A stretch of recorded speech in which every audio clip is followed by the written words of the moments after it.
and I think he just stepped into the room.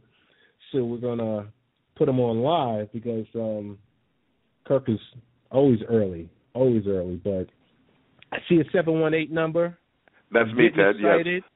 I'm getting excited. It's my brother. Kirk, man, what's going on? So just for everyone to hear, this is Kirk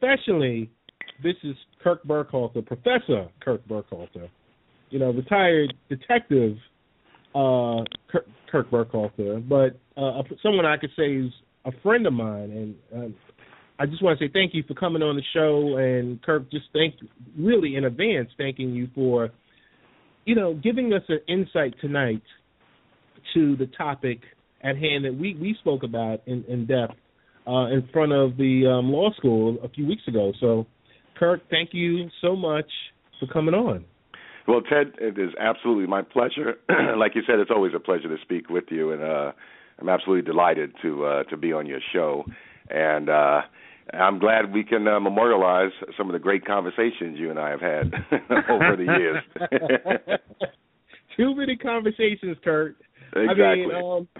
Oh man. So listen, you and I, we're straight shooters. We've been straight shooters for, I would say, like the last 7 years since we've known each other. And we said we call right is we say what is right and what's wrong is wrong. But something, we were standing outside and we were talking about the situation that happened in Ferguson, and it kind of led me to start thinking about what happened in Staten Island and what's happening across America.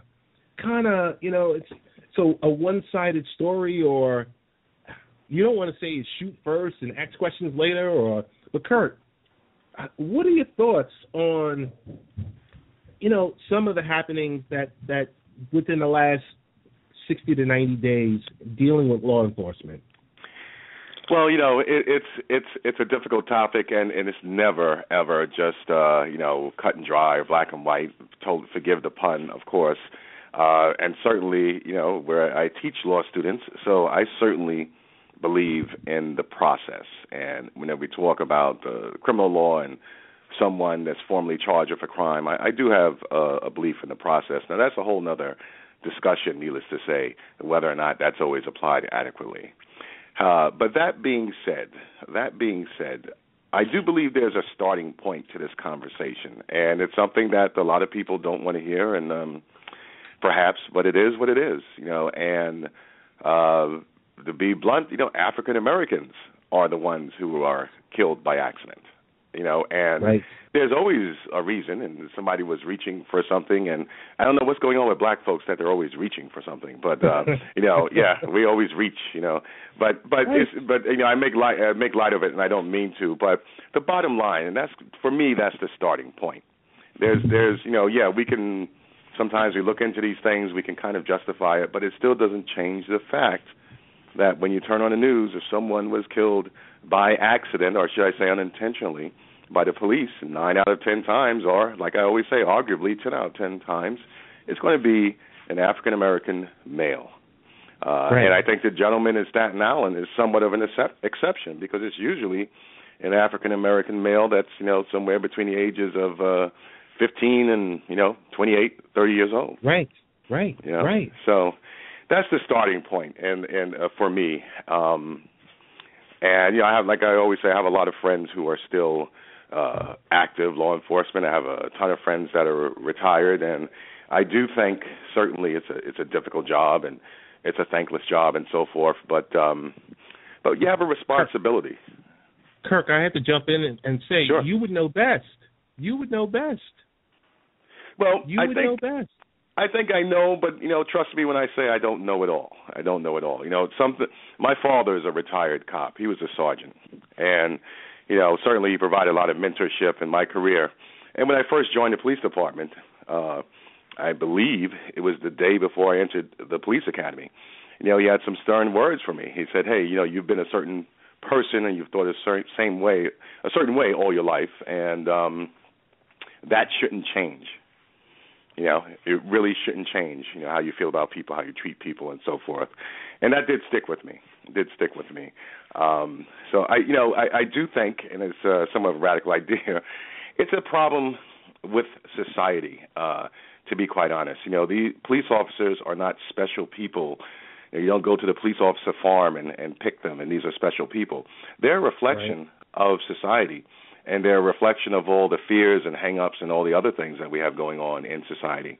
It sounds kind of grim, but I think we can make progress, but I don't think we're really going to change things until society changes its views and comes to terms with some of its fears, to be quite honest. I mean, you're not painting a picture that's total doom and gloom. You're telling us what's really happening out there because, I mean, I'm at a point where, my son is only 7. Mm-hmm. But at a certain point in time, we tell him now, we teach him now on how to conduct himself when he's not around us, when he's in the public. But as he gets a little bit older, there's going to come a point in time when another conversation needs to take place. When he starts driving, or when he hits the point where he's an adult. Well, I would dare to say, as an African American parent, you're almost being irresponsible if you don't have that conversation with him. Correct. Yeah. Because Kirk, I'm sitting here, and because I know, like my father before me pulled me to the side and said, okay, so here's a few things that are going to happen. And he wasn't in law enforcement. He was a transit, a motorman for the transit authority. And he said, here's how it is out in life. Out in life, here's what you're going to have to deal with. And, he told the truth. But it's like from you, I want to hear from you because you have a son that's of age and, college grad, and, I know you're very proud of him, but, with being out in the real world and driving behind driving an automobile and, you giving him nuggets on, not to drink and drive and using his best judgment. But so what happens when someone that's African American or Latino or a white American is pulled over by an officer or state trooper? Like, what are some of the best practices? Like, what should that person be looking for?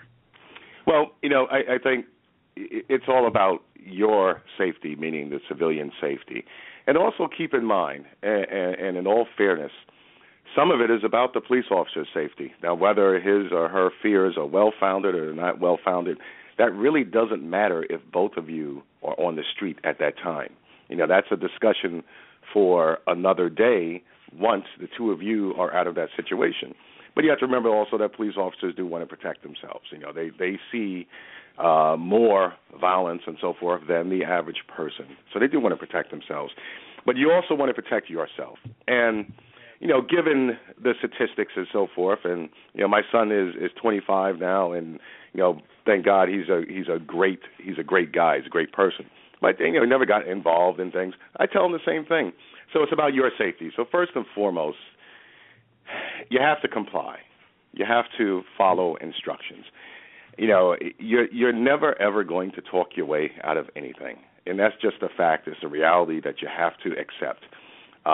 Generally speaking, you have to comply with instructions. If a police officer asks you for some identification or pull the car over, you kind of engaging in a verbal confrontation is never going to help the situation. No police officer is going to back down because you started yelling at him or her. So that's the first thing. You want to comply. You want to be civil. You want to just be civil, right? They're asking for your identification, whatever the case, provide it to them. I always recommend, if you're pulled over, especially if it's at night, turn on the interior lights of your car and keep your hands on the steering wheel. So this way, God forbid, you're not reaching for anything. But, that's helpful. It helps to put that person at ease. Right. So those are two very important things. And like I said, remember that it's about your safety. One of the more important things and something to remember, if for whatever reason the police officer feels that you need to be arrested, you need to be handcuffed and taken to the station, you have to go. You have to comply. You're not going to talk your way out of that. You're not going to fight your way out of that. And as a matter of fact, the more resistance you give, the more likelihood that there'll be some type of physical altercation.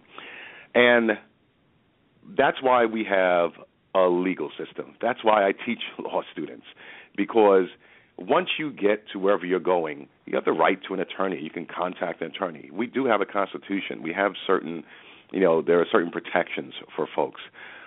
It's an uncomfortable situation to be handcuffed and taken to the precinct, but if that's going to happen, you have to realize that there's nothing you can do at that point to get out of that situation. So you have to stay cool, and once you get there, you're able to make a phone call, and you call an attorney.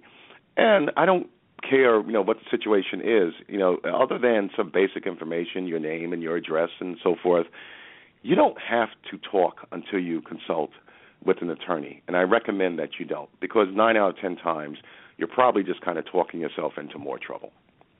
So, if the police have probable cause to arrest you, they have probable cause. The wheels of justice have started.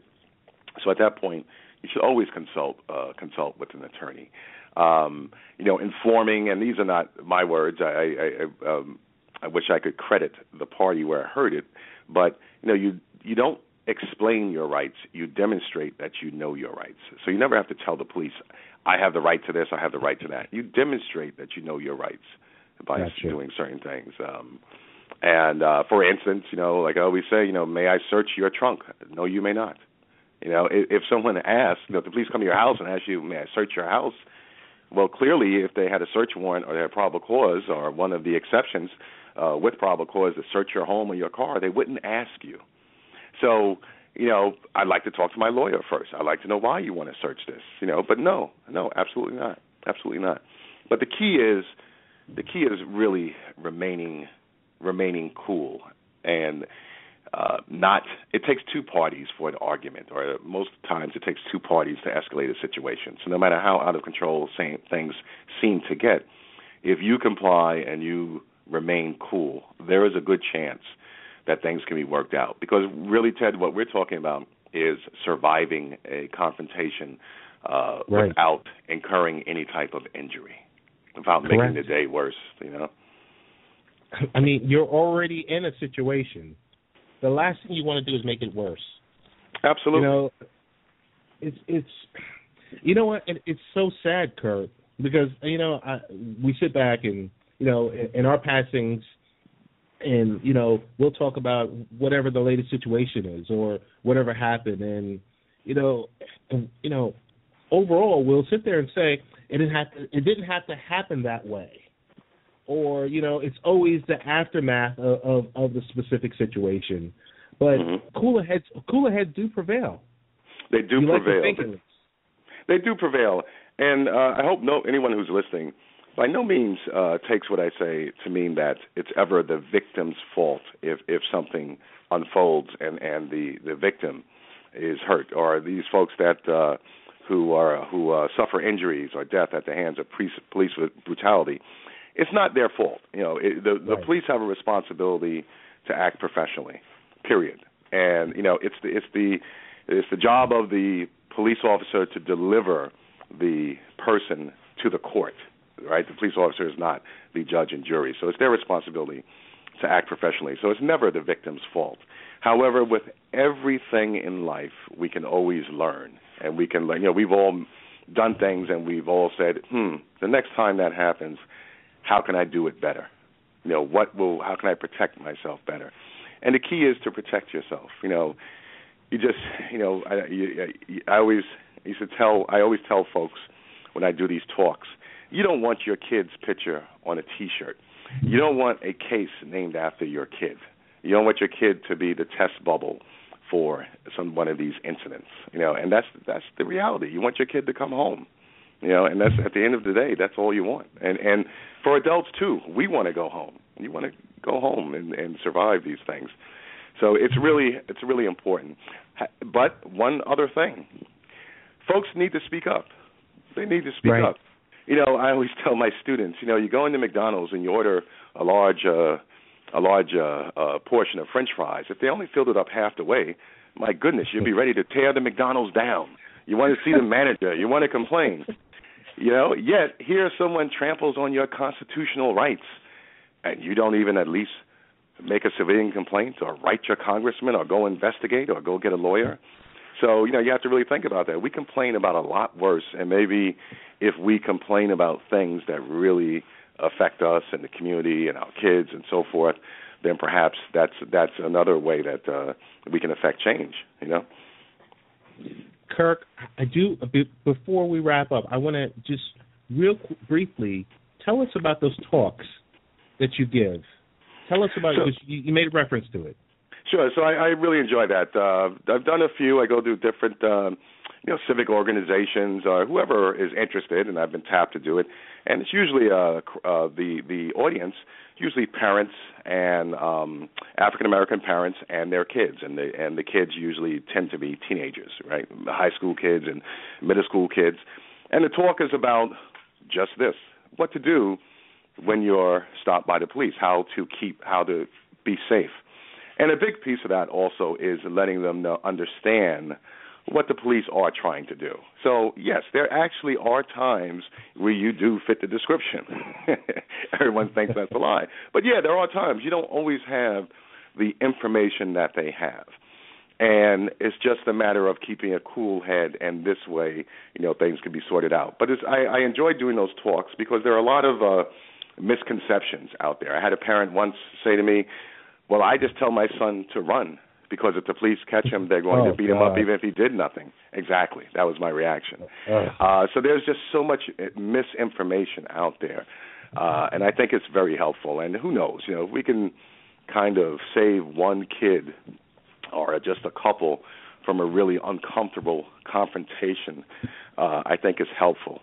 And, to be quite honest, hopefully some of these kids, if that confrontation, if that interaction is positive as opposed to negative, maybe some of these kids will grow up to be the chief of police or the police commissioner. We need more representation that's reflective of our communities, and so right. I like to see more positive interactions, when possible, with the police. So I really enjoy doing the talks, and for anyone listening out there or anybody that you might know, Ted, I'm always interested in doing that, and I can certainly bring along definitely some really sharp law students also that will that would love to participate. That's a nice plug. That's a nice plug there, Kirk. There you go. But listen, I want to thank you so much. If someone, this conversation continues because we're going to probably take this part of the show, carve it up, put it on the website. If they wanted to get in contact with you, what is the best way if someone said, hey, I do want to reach out to Professor Burkhalter? What's the best way? Well, they can always shoot me an email at the law school. It's Kirk.Burkhalter at nyls.edu. So that's KirkBurkhalter at nyls.edu. You could also go to the school's website and just look me up under the faculty listings, and my email address will be right there. But any of your listeners are always happy to shoot me an email, and I promise to respond promptly, and would be more than happy to hook up with anyone. As always, Kirk. Like I said, we go back. Absolutely. This way. We go back, and I can't thank you enough. I would just thanks for just taking the time out of your evening, and I'm definitely going to follow up with you. All right. Well, Ted, thanks for having me. It's always a pleasure. Like I said, always a pleasure. So I really appreciate it. Thank you. All right, and all right. Kirk, this is just for you.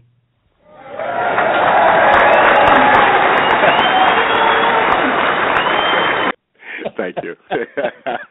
Talk to you later, brother. Thank you. Take care, Ted. Bye.